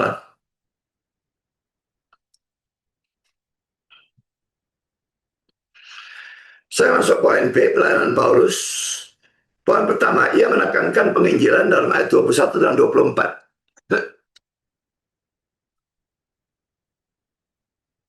Aku senantiasa bersaksi pada orang-orang Yahudi dan orang-orang Yunani supaya mereka bertobat kepada Allah dan percaya pada Tuhan kita Yesus Kristus. Tetapi aku tidak menghiraukan nyawaku sedikit pun, asal saja aku dapat mencapai garis akhir dan menyelesaikan pelayanan yang ditugaskan oleh Tuhan Yesus kepadaku untuk memberi kesaksian tentang Injil kasih karunia Allah. Poin pertama, bersaksi dalam ayat 21 ini ya. Dalam NIV diterjemahkan declare atau menyatakan, ini kurang tepat. Dalam NASB solemnly testifying, memberi kesaksian dengan sungguh-sungguh atau serius. Ya, jadi bukan cuma bersaksi, tapi di sini tambahi dengan sungguh-sungguh atau serius ya. Sebagai penerapan, saudara boleh jadi tidak bisa mengajar atau berkhotbah, tapi saudara seharusnya bisa menceritakan kepada orang-orang di sekitar saudara bagaimana saudara bertemu dalam tanda petik dengan Kristus. Ya, maksud saya pada waktu saudara percaya kepada Kristus, sehingga saudara menjadi orang Kristen. Kalau saudara bisa menceritakan hal-hal yang lain, seperti film yang saudara tonton, pengalaman pergi ke luar kota atau ke luar negeri dan sebagainya, maka adalah sesuatu yang aneh kalau saudara tidak bisa menceritakan bagaimana saudara bertemu dengan Kristus. Dan saudara, kesaksian pertobatan itu penting. Pada dalam pelajaran tentang penginjilan pribadi, saya sudah membahas hal itu, saya tidak usah saya ulangi. Saya sering kali menceritakan kesaksian pertobatan saya, di YouTube juga ada, dan dulu pada waktu saya jadi dosen atau jadi guru agama, kesaksian pertobatan itu pada pergantian tahun murid baru selalu saya berikan pada awal dari pengajaran saya, sekaligus menginjili mereka melalui kesaksian pertobatan itu. Jadi kalau saudara punya kesaksian pertobatan, maka itu harus sesering mungkin saudara saksikan kepada banyak orang, dan itu sekaligus bisa menjadi penginjilan bagi mereka. Sekarang poin B dalam memberitakan Injil, Paulus menekankan dua hal, yaitu pertobatan dan iman. Ayat 21, aku senantiasa bersaksi pada orang-orang Yahudi dan orang-orang Yunani, supaya mereka bertobat kepada Allah dan percaya pada Tuhan kita Yesus Kristus. Penerapan saudara pertama, apa saudara sendiri sudah percaya pada Yesus sebagai juru selamat saudara? Dan apakah iman saudara itu saudara buktikan dengan pertobatan saudara dari dosa? Iman dan pertobatan atau repentance itu tidak bisa dipisahkan, ya. Kalau kita beriman, kita mesti berusaha membuang dosa. Apakah itu dosa aktif atau dosa pasif? Apakah itu sengaja atau tidak sengaja, berusaha membuang. Kita memang tidak bisa hidup suci murni, tetapi setidaknya kita berusaha hidup sesuci mungkin. Yang kedua, kalau saudara memberitakan Injil, dan yang saudara lakukan hanyalah menegur dosa dan memperbaiki kelakuan orang-orang di sekitar saudara, maka saudara hanya memberitakan pertobatan saja, dan ini bukan penginjilan yang benar. Kalau yang belum pernah tahu bagaimana caranya menginjil, lihat di YouTube saya pelajaran tentang penginjilan pribadi. Itu sudah hampir selesai, cuma kurang satu session pada hari Selasa depan ini akan saya selesaikan. Sekarang saudara ingatlah bahwa manusia tidak dibenarkan karena perbuatan baik atau ketaatan, tetapi karena iman saja. Roma 3, 27, 28, Galatia 2, 16 dan 21, Efesus 2, ayat 8 dan 9. Ini sudah banyak kali kita baca, saya tidak akan bacakan. Ini secara khusus perlu diperhatikan oleh hamba Tuhan untuk guru sekolah minggu atau guru agama yang hanya mengajar moral dan etika, tapi tidak mendorong orang untuk percaya pada Yesus sebagai juru selamat. Jadi kita dibenarkan hanya oleh iman, dan ayat Alkitab yang mendukung sola fide atau hanya iman itu sangat banyak. Saya tidak habis pikir bagaimana ada gereja yang percaya selamat karena iman dan perbuatan seperti gereja Katolik dan gereja Ortodoks. Itu bertentangan dengan Alkitab secara frontal. Sekarang poin yang ketiga, sebaliknya, kalau dalam pekabaran Injil, saudara hanya menekankan supaya orang percaya pada Yesus, tapi saudara tidak menuntut supaya mereka bertobat dari dosa, maka saudara melakukan penginjilan murahan yang tidak lengkap. Dalam hal ini saudara perlu menyadari bahwa iman tanpa perbuatan adalah mati. Yakobus 2 ayat 17 dan 26. Yakobus tidak bermaksud untuk mengajar selamat karena iman dan perbuatan. Dan banyak orang menafsir secara salah seperti itu. Kalau saudara mau tahu bagaimana pembahasannya, ikut PA hari Selasa ini. Karena saya akan membahas sebagai pelajaran terakhir dari penginjilan pribadi, saya akan membahas teks ini secara detail. Supaya saudara mengetahui bahwa teks ini tidak bisa digunakan untuk ajaran yang mengatakan selamat karena iman plus perbuatan. Yakobus 2, 17 dan 26. Demikian juga halnya dengan iman. Jika iman itu tidak disertai perbuatan, maka iman itu pada hakikatnya adalah mati. Ayat 26. Sebab seperti tubuh tanpa roh adalah mati, Demikian juga iman tanpa perbuatan-perbuatan adalah mati. Jadi saudara, sekalipun yang menyebabkan kita diselamatkan itu adalah iman kita saja, bukan iman perbuatan baik atau ketaatan. Tapi adanya perbuatan baik atau ketaatan itu membuktikan kesejatian iman kita. Jadi adanya perbuatan baik atau ketaatan itu tidak punya andil untuk menyelamatkan kita. Itu hanya membuktikan bahwa iman kita itu benar. Dan kita betul-betul sudah diselamatkan. Jadi perbuatan baik itu perlu, bukan supaya kita diselamatkan, tapi untuk tanda terima kasih kepada Tuhan, untuk memuliakan Tuhan, untuk menunjukkan kasih kita kepada Tuhan, untuk memberikan kesaksian hidup yang baik kepada orang-orang di sekitar kita. Itu tujuan perbuatan baik, tapi bukan untuk menyelamatkan. Kita diselamatkan hanya karena iman. Semua gereja yang tidak percaya sola fide bagi saya adalah gereja sesat. Saya lanjutkan dengan poin C dalam ayat 24. Ada kata-kata garis akhir. Ini menunjukkan bahwa Paulus melakukan pekabaran Injil dan tugaskan Yesus kepadanya. Seakan-akan ia sedang mengikuti lomba lari. Dalam setiap lomba lari itu ada garis akhir, garis finish itu ya. Artinya, lah kalau orang lomba lari itu masa dia jalan santai. Dia betul-betul mati-matian dalam memberitakan Injil. Kalau seperti orang lomba lari ngotot cepat tenaga mereka secepat mereka bisa. Saudara, apa saudara sendiri juga mati-matian dalam memberitakan Injil? Atau saudara hanya mati-matian dalam mencari duit? Kalau cari duit mati-matian. Kalau melayani Tuhan, santai-santaian. Karena poin D, karena ia sudah mati-matian dalam memberitakan Injil, maka dia bisa berkata bahwa ia bersih, tidak bersalah terhadap siapapun yang akan binasa. Kita lihat dalam ayat 26, sebab itu pada hari ini aku bersaksi kepadamu bahwa aku bersih, tidak bersalah terhadap siapapun yang akan binasa. 204 ayat 3 dan 4, jika Injil yang kami beritakan masih tertutup juga, maka ia tertutup untuk mereka yang akan binasa, yaitu orang-orang yang tidak percaya, yang pikirannya telah dibutakan oleh ilah zaman ini, sehingga mereka tidak melihat cahaya Injil tentang kemuliaan Kristus yang adalah gambaran Allah.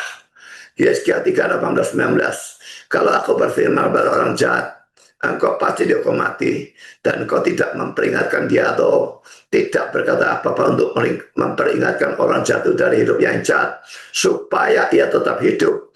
Orang jatuh akan mati dalam kesalahannya, tapi aku akan menuntut pertanggung jawab atas nyawanya daripadamu. Tetapi jikalau engkau memperingatkan orang jatuh dan ia tidak berbalik dari kejahatannya dan dari hidup yang jahat, ia akan mati dalam kesalahannya, tapi engkau telah menyelamatkan nyawamu. Jadi kita tidak salah karena kita sudah memperingatkan dia. Tapi kalau tidak memperingatkan dia, kita juga akan dituntut oleh Tuhan. Secara implisit, ini menunjukkan bahwa kalau saudara lalai dalam memberitakan Injil, saudara bersalah terhadap orang di sekitar saudara yang binasa atau masuk neraka karena tidak pernah mendengar Injil dari saudara. Yesaya 3:18-19 tadi ya. Karena itu mati-matian dalam memberitakan Injil. Karena poin yang kedua, dia menekankan pengajaran firman Tuhan. Poin A, ia tidak lalai dalam memberitakan firman Tuhan, ayat 20 dan 27. Kata-kata tidak lalai itu secara hurufiah, kept back nothing, tidak menahan apapun. Orang Kristen, bahkan hamba Tuhan, sering menahan firman Tuhan karena beberapa alasan. Nah, pertama malu, karena dia sendiri belum bisa melakukannya. Dan seorang hamba Tuhan yang dia tahu, jemaatnya tahu, kalau dia belum bisa melakukan firman itu, dia malu memberitakan firman itu. Karena jemaatnya tahu dia belum bisa melakukan. Saudara, ini salah. Hamba Tuhan memang harus berusaha melakukan apa yang ia ajarkan. Tapi kalau dia belum bisa melakukannya, dia tetap harus mengajarkannya. Hamba Tuhan itu adalah pemberita firman Tuhan, bukan pemberita firman Tuhan yang sudah bisa ia lakukan.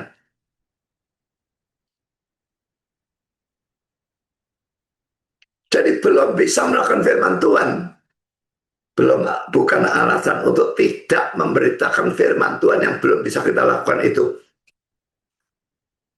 Kalau hamba Tuhan itu hanya boleh memberitakan firman Tuhan yang sudah bisa dia lakukan. Sedikit sekali dari Alkitab yang bisa dia beritakan. Kasihlah sesamamu seperti dirimu sendiri. Itu sebetulnya mustahil dilakukan. Kasihlah Tuhan dengan segala segenap jiwamu, segenap akal budimu dan sebagainya. Siapa bisa melakukan itu? Kasihlah musuhmu, ditempelin kanan, berikan yang kiri, sekalipun itu bukan rupiah. Mengucap syukurlah dalam segala hal, hukum tentang hari Sabat, dan macam-macam hal yang lain. Sangat banyak yang tidak bisa dilakukan. Karena tadi saya katakan, kalau dia hanya boleh memberitakan firman Tuhan yang sudah bisa dia lakukan, sangat sedikit dari Alkitab yang boleh dia beritakan. Jadi yang tidak bisa atau belum bisa dia lakukan, tetap juga harus diberitakan. Poin kedua, sungkan. Ini alasan yang kedua ya. Misalnya, pada saat mau menegur seseorang dari dosanya, sungkan karena ini orang yang apa ya, pokoknya yang disegani begitulah ya, bosnya atau apa ya. Ya sungkan juga takut mungkin ya. Nanti saya dipecat, repot ini. Lalu poin B, pada saat memberitakan sesuatu yang kelihatannya menguntungkan dirinya sendiri. Seperti memberitakan 1 Korintus 9 ayat 4-14, 1 Timotius 5, 17-18, Ibrani 13 ayat 17 dan sebagainya. Saya bacakannya. Jadi ayat-ayat ini kalau diberitakan memang seolah-olah bisa menguntungkan diri pendetanya. Makanya dia sungkan untuk memberitakan hal itu. 1 Korintus 9 ayat 4-14. Tidakkah kami mempunyai hak untuk makan dan minum? Tidakkah kami mempunyai hak untuk membawa seorang istri Kristen dalam perjalanan kami? Seperti yang dilakukan rasul-rasul lain dan saudara Tuhan dan Kefas? Atau hanya aku dan Barnabas saja yang tidak mempunyai hak untuk dibebaskan dari pekerjaan tangan? Siapakah yang beratur dan peperangan atas biaya sendiri? Siapakah menanami kebun anggur dan tidak memakan buahnya? Atau siapakah yang mengembalakan kawanan domba dan yang tidak minum susu domba itu? Apa yang kukatakan ini bukan hanya pikiran manusia saja. Bukankah hukum Taurat juga berkata-kata demikian? Sebab dalam hukum Taurat, hukum Musa ada tertulis, janganlah engkau memberangus mulut lembu dan mengirik. Lembukah yang Allah perhatikan? Atau kitakah yang ia maksudkan? Ya, untuk kita lah hal ini tulis, yaitu pembaca harus membaca dalam pengharapan dan pengirik harus mengirik dalam pengharapan untuk memperoleh bagiannya. Jadi, jika kami telah menaburkan penilaian ini bagi kamu, berlebih-lebihan, ada kekurangannya. Berlebih-lebihankah kalau kami menunggu hasil duniawi daripada kamu? Kalau orang lain mempunyai hak untuk mengharapkan hal itu daripada kamu, bukankah kami mempunyai hak lebih besar? Tetapi kami tidak mempergunakan hak itu. Sebaliknya kami menanggung segala sesuatu, supaya jangan kami mengadakan rintangan bagi pemberitaan Injil Kristus. Tidak tahukah kamu bahwa mereka melayani dalam tempat kudus mendapat penghidupannya di tempat kudus itu, dan bahwa mereka melayani mesbah mendapat bagian mereka dari mesbah itu? Nah sekarang perhatikan ayat 14-nya. Demikian pula Tuhan telah menetapkan bahwa mereka memberitakan Injil. Hamba Tuhan itu ya, tetap harus hidup dari pemberitaan Injil itu. Nah ini kan bisa mengenakan hidup hamba Tuhan kalau memberitakan ini. Kalau dia sungkan, tidak bisa sungkan, tidak boleh sungkan. 1 Petrus 5, 17-18, penatua pentempai pimpinannya patut dihormati 2 kali lipat, terutama mereka dengan jeripaya berkhotbah dan mengajar. Nah ini laki-laki, wah dia gila hormat orang ini. Nah maka dia sungkan memberitakan ayat ini. Bukankah kitab suci berkata, jangan kau memberangus mulut lembu yang sedang mengirik, dan laki seorang pekerja patut mendapat upahnya. Ini mirip Tuhan yang tadi ada kemiripannya. Karena Ibrani 13:17, taatilah pemimpin-pemimpinmu dan tunduklah pada mereka, Ini pemimpin rohani yang dimaksudkan ya. Sebab mereka berjaga-jaga atas jiwamu, bagi orang-orang yang harus bertanggung jawab atasnya. Dengan jalan itu mereka akan melakukannya dengan gembira, bukan dengan keluh kesah. Sebab hal itu tidak akan membawa keuntungan bagimu. Ya, jadi kalau kita khotbahkan taatilah pemimpinmu, sedangkan kita sebagai pendeta itu adalah pemimpin. Ini kayak tunduklah kepadaku. Nah, ini kan gak enak lah, sungkan mereka. Nah, tapi saudara tidak boleh sungkan selama motivasi saudara adalah baik. Ya. Lain dengan orang-orang teologi kemakmuran yang terus memberitakan persembahan persepuluhan, memang dengan motivasi yang memperkaya diri mereka sendiri. Kalau yang itu beda sama sekali. Alasan ketiga adalah takut. Misalnya pada waktu memberitakan Yesus sebagai satu-satunya jalan ke surga, nanti kalau memberitakan ini dikatakan fanatik lah dan sebagainya, malah bisa dianggap penistaan agama. Jadi kamu anggap agama lain tidak masuk surga, kamu tahu masuk surga, memangnya surga punya kamu. Wah, macam-macam maki-maki yang bisa ditujukan pada kita. Nah, yang keempat, tapi ini tidak perlu diperdulikan ya. Mereka mau maki-maki kita, tetap harus memberitakan Yesus memang satu-satunya jalan ke surga, dan itu diajarkan sangat jelas dalam Alkitab. Menganggap remeh bagian firman Tuhan tertentu. Ingat bahwa yang kecil dari kitab suci tetap adalah firman Tuhan. Memang dalam kitab suci ada bagian yang sangat penting dan ada bagian yang kurang penting, sehingga ada bagian yang harus didahulukan atau lebih ditekankan, tetapi tidak ada bagian yang boleh diabaikan atau diremehkan. Poin kelima, mengapa mereka tidak memberitakan? Ini buruk kalau ini, dan ini sangat banyak dalam diri banyak sekali hamba Tuhan ya. Mereka pelit terhadap pengetahuan firman Tuhan yang mereka miliki. Bagikannya sedikit-sedikit saja. Makanya khotbahnya 20 menit, 20 menit. Lah, bandingkan dengan saya khotbah 1 jam, kadang-kadang bahkan 1,5 jam atau 2 jam. Lah mereka khotbah 20 menit, 20 menit. Karena mereka irit-irit pemberitaan firman Tuhannya. Atau ada firman Tuhan yang mereka tidak mau beritakan. Ditahan untuk diri sendiri supaya dia pintar sendirian.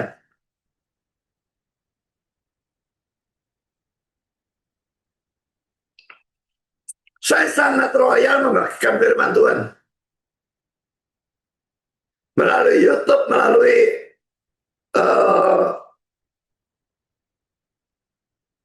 Facebook, melalui web.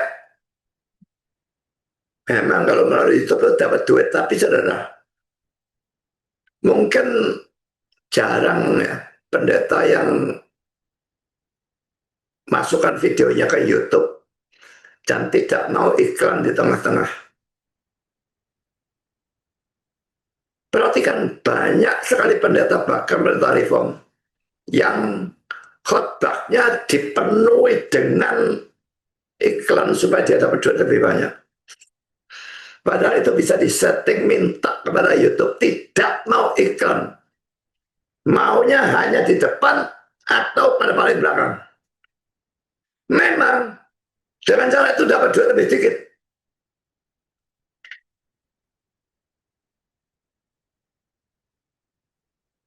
Tapi kalau kita memberikan iklan di tengah, itu sama seperti kita khotbah, kita menginterupsi khotbah kita sendiri. Bayangkan kalau saya khotbah lalu, waduh saudara, sebentar saya berkencing, saya kencing. Bentar lagi, baru 10 menit, sekarang saya mau BAB, saya BAB. Lah ini terhalang terpotong-potong semua khotbahnya. Orang tadi ngomong apa ini, lupa sudah. Jadi adanya iklan di dalam video YouTube itu, kalau itu di tengah-tengah khotbah, itu merupakan satu interupsi. Pendeta-pendeta yang mau ada iklan di tengah-tengah khotbah, ini pendeta yang mata duitan.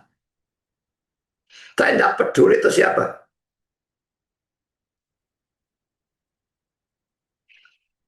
Saudara, mendapatkan duit, tapi firman Tuhan yang saudara sampaikan diinterupsi berulang-ulang. Itu penghinaan terhadap firman Tuhan.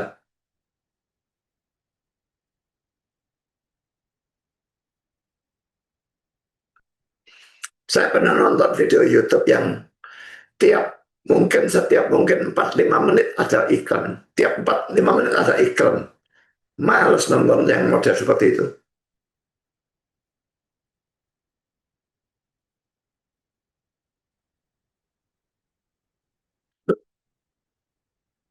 Saudara, saya bagikan firman Tuhan itu gratis ya. Melalui Facebook, melalui YouTube, ya YouTube juga ya, tapi melalui web juga. Dan kan itu pada waktu saya main TikTok, saya tahu ya ternyata banyak sekali orang yang mendapat berkat belajar dari web, belajar dari Facebook, dari firman yang saya masukkan secara tertulis di sana. Dan mereka banyak yang bertobat karena hal itu. Banyak juga yang menjadi reform karena pengajaran reform yang saya berikan. Jadi saudara, hamba Tuhan yang pelit terhadap pengetahuan firman Tuhan itu merupakan sesuatu yang membahayakan dia sendiri. Ini bukan cuma merugikan gerejanya, tapi merugikan dia sendiri dan membahayakan dia sendiri. Karena ini akan menyebabkan Tuhan berhenti memberikan pengetahuan tambahan kepada dia. Kamu tak kasih sedikit, kamu pelitnya setengah mati, aku juga pelit terhadap kamu.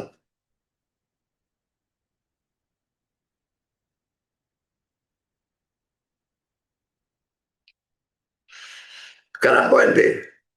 Pasal Paulus memberitakan firman Tuhan, maka ia memberitakan apa yang berguna bagi pendengarnya. Ayat 20. Sungguh pun demikian, aku tidak pernah melalaikan apa yang berguna bagi kamu.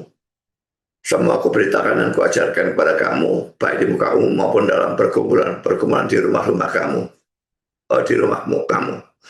Ada banyak hamba Tuhan yang hanya memberitakan apa yang diinginkan atau menyenangkan jemaatnya.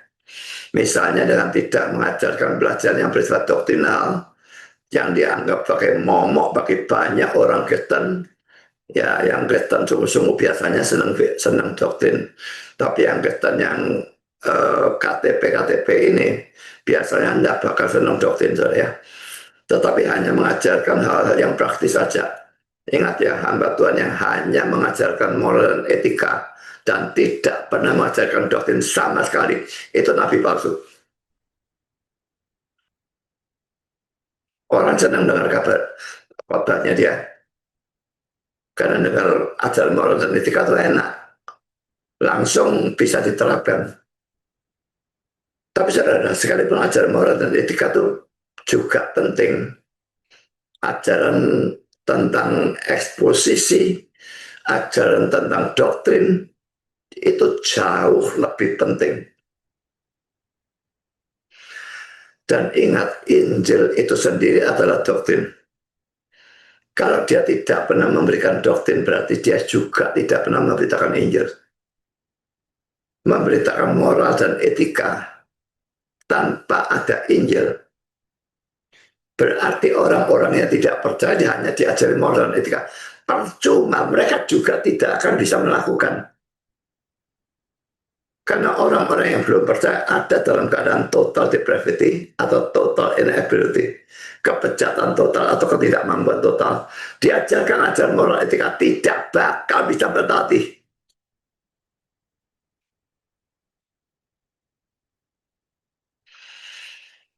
Tapi seharusnya hamba Tuhan memberitakan apa yang berguna bagi jemaatnya. Bahkan sekalipun apa yang berguna itu menyakitkan atau tidak menyenangkan bagi jemaatnya. Saya tidak berkhotbah sesuatu yang menyenangkan orang. Saya berkhotbah dengan memikirkan apa yang dibutuhkan oleh orang ini. Maka itu yang saya beritakan. Apa itu menyenangkan dia atau menyakitkan dia, saya tidak ambil pusing. Sebagai ilustrasi saudara, orang tua yang bijaksana tidak akan memberikan seadanya makanan yang disenangi atau diinginkan anaknya. karena itu bahkan akan merusak anaknya. Bayangkan ya kalau anaknya hanya mau permen dan es krim, bentar lagi dia kena diabetes dan diteruskan lagi dia mati. Dia seharusnya memberikan yang dia anggap berguna untuk anaknya, sekalipun itu tidak disukai oleh anaknya. Dulu waktu saya kecil saya tidak senang minum susu, tidak tahu kenapa. Karena saya senang. Dan kalau minum susu saya tidak mau, saya disamlek sama mama saya. Harus minum. Jadi dipaksa karena itu adalah untuk kebaikan saya, kebaikan dari kesehatan saya. Karena poin CI20B baik di muka umum maupun di rumah kamu, ya di kata perkumpulan itu sudah ada betulnya ya. NIV telah mengajar di muka umum dan dari rumah ke rumah. NASB mengajar engkau di muka umum dan dari rumah ke rumah. Ya dari perkumpulan itu semua ada. Ini menunjukkan bahwa Paulus juga melakukan perkunjungan dan pada waktu perkunjungan itu ia mengajar firman Tuhan. Penerapan pertama kalau saudara sebagai hamba Tuhan atau khusus sekolah minggu mengunjungi jemaat atau anak-anak saudara, maka janganlah melulu berbicara tentang hal jasmani atau duniawi, tetapi khususnya bicara tentang hal yang rohani. Yang kedua, kalau saudara atau jemaat maulah dikunjungi dan maulah berbicara tentang hal-hal rohani, seperti pertobatan saudara, pertumbuhan iman saudara, saat itu saudara, penginjilan pribadi yang saudara lakukan, dan sebagainya. Di samping itu maulah untuk mendapatkan teguran secara pribadi.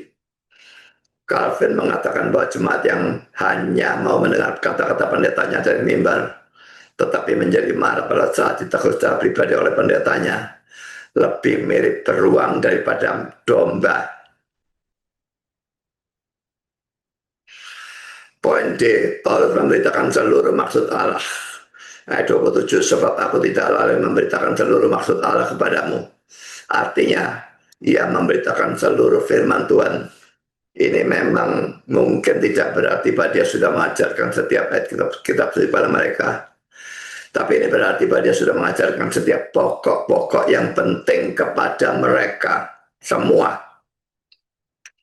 Untuk bisa memberitakan seluruh firman Tuhan, maka pertama dia membutuhkan waktu yang cukup lama. Ayat 31, sebab itu berjaga-jaga dan ingatlah bahwa aku 3 tahun lamanya siang malam dengan tiada berhenti yang menasihati kaum masing-masing dengan mencucurkan air mata. Kisah 19 ayat 8-10. Selama 3 bulan Paulus mengunjungi rumah ibadah di situ dan mengajar dengan berani. Oleh pemberitanya ia berusaha meyakinkan mereka tentang kerajaan Allah. Tapi ada beberapa orang yang tegar hatinya. Mereka tidak mau diyakinkan, malah mengumpat jalan Tuhan di depan orang banyak. Karena itu Paulus meninggalkan mereka dan memisahkan murid-muridnya dari mereka. Dan setiap hari berbicara di ruang kuliah Tiranus. Hal itu dilakukannya 2 tahun lamanya. Sehingga semua penduduk Asia mendengar firman Tuhan. Baik orang Yahudi maupun orang Yunani. Kedua, dia berkonsentrasi pada satu gereja. Artinya ia hanya melayani tempat itu. Ayat 18. Aku hidup di antara kamu sejak hari pertama aku tiba di Asia ini. Jadi memang dia misionaris ya. Jadi dia tinggal di satu gereja 2 tahun, pindah ke gereja lain 3 tahun di sana. Karena dia memang misionaris, jadi nginjil, ngajar sampai mereka cukup, maka dia tinggalkan pergi ke gereja lain. Saudara, sebagai penerapan, banyak pendeta hanya berkhotbah 1 kali sebulan di gereja sendiri, dan selebihnya berkhotbah di gereja-gereja lain. Tapi kalau Paulus saja membutuhkan waktu 3 tahun, dan ini biasanya setiap hari ya, bukan cuma minggu saja. Dia membutuhkan waktu 3 tahun untuk melakukan hal itu. Pada satu hanya ada perjanjian lama. Maka bagaimana pendeta zaman ini, setelah kitab suci bertambah dengan perjanjian baru, bisa memberitakan seluruh firman Tuhan kepada jemaatnya dengan cara keluyuran seperti itu. Di gereja sendiri cuma 1 tahun, 1 kali sebulan. Yang lain di gereja lain. Laki-laki apa alasannya? Mata duitan. Kalau mereka memberitakan firman Tuhan di gereja lain dengan tujuan, oh gereja itu tidak ada Injil, aku mau khotbah di sana karena aku mau memberitakan Injil supaya mereka bisa bertobat, itu bagus. Tapi kalau alasan dia yang terutama adalah amplop, dia laki-laki adalah hamba uang atau mamon. Robertson mengatakan, satu dari hal-hal yang paling menyedihkan dari situasi zaman ini adalah keaktifan pengkhotbah-pengkhotbah untuk pergi ke tempat lain dan bukannya membaktikan diri mereka sepenuhnya pada tugas di mana mereka berada. Jadi Robertson ini saya kira sudah mati ya. Dia orang top bahasa Yunani pada abad yang ke-20. Abad ke-20 sudah banyak yang seperti itu. Kalau tidak, dia tidak akan nulis seperti ini. Keluyuran tiap kali khotbah di gereja sendiri 1 kali 1 bulan. Toh di gereja sendiri gaji sama. Katakanlah digaji 10 juta. Khotbah 1 kali atau khotbah 2 kali gaji 10 juta. Tapi kalau dia keluyuran ke tempat lain, dapat amplop. Laki-laki ke pendeta yang mata duitan. Kalau saudara adalah pendeta seperti itu, bertobatlah. Sekarang poin B, bagi saudara yang ada jemaat, kalau pendeta saudara harus memberitakan seluruh firman Tuhan, maka jelas bahwa saudara harus mau belajar seluruh firman Tuhan.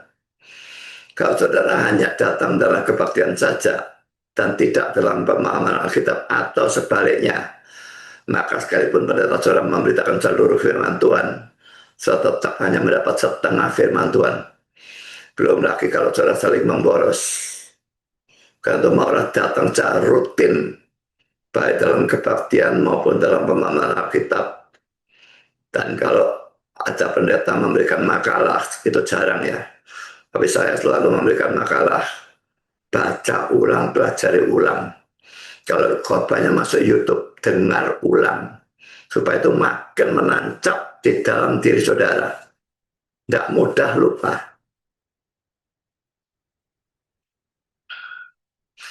Bagi kesimpulan, Paulus betul-betul mempunyai kehidupan dan pelayanan yang hebat. Maka saya melihat dia dalam kedua hal itu. Jangan hanya menekankan kehidupan yang saleh, tapi mengabaikan pelayanan.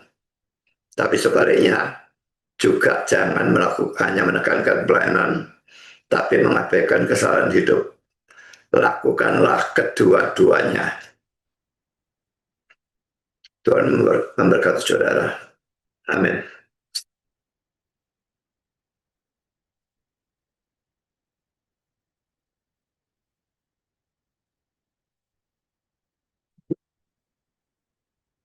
Terus potong rambut saya bisa berdiri, nggak mau turun.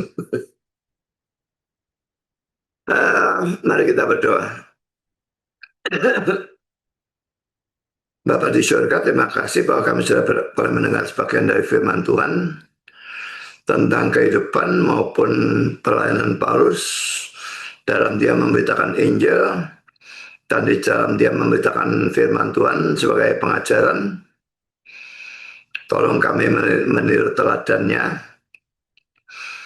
Dan kalau ada pendeta-pendeta yang pelit terhadap firman Tuhan dan juga mata duitan, sehingga hanya berkhotbah 1 kali di gerejanya dan khotbah di gereja-gereja lain terus supaya mendapatkan lebih banyak uang. Tolong Tuhan sadarkan dan pertobatkan.